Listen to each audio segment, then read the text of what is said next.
hart is oorvloeiend met 'n goeie saak.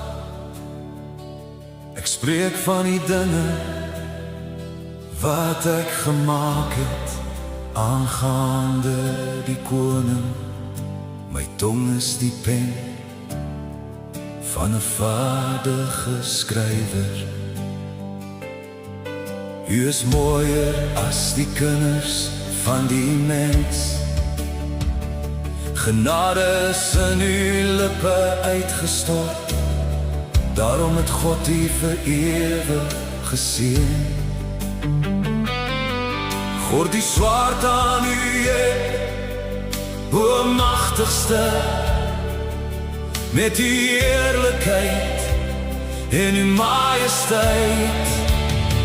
En in uw majesteit ry voorspoedig van wie waarheid en sagmoedigheid en geregtigheid.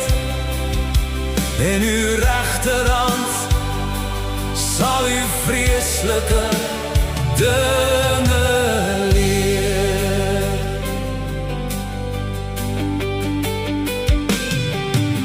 Uw pijle skerp in die hart van die koning se vyande, waardeur die volk onder u val. Die troon, o God, is vir ewig en altyd.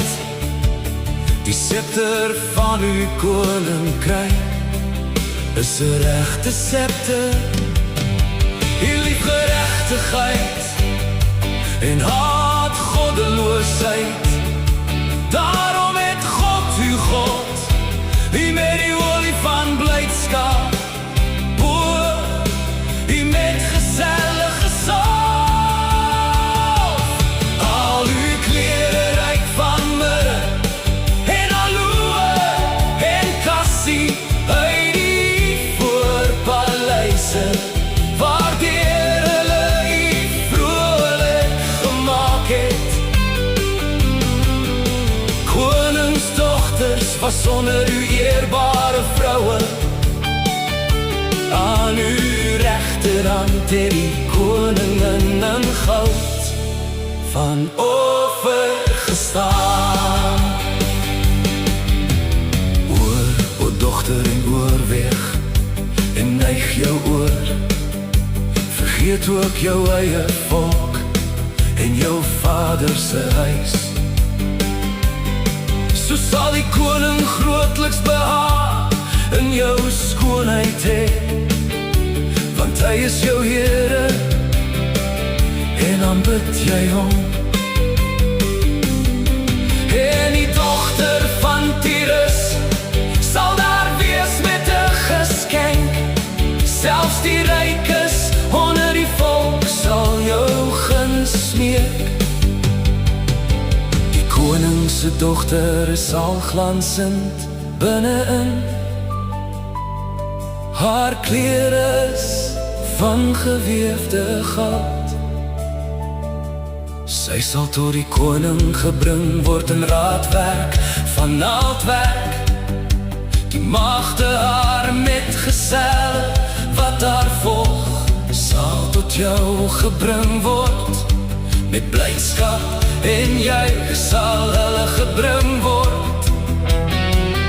Hulle sal in die koning se paleis ingaan.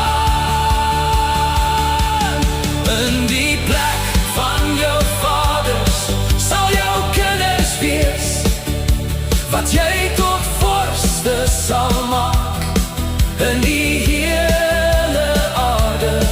Ek sal jou naam laat gedenk word in alle geslagte. Daarom sal die volk jou vir ewig en altyd prys.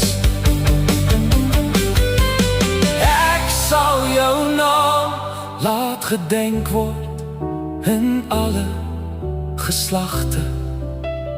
Daarom sal die volk jou vir ewig en altyd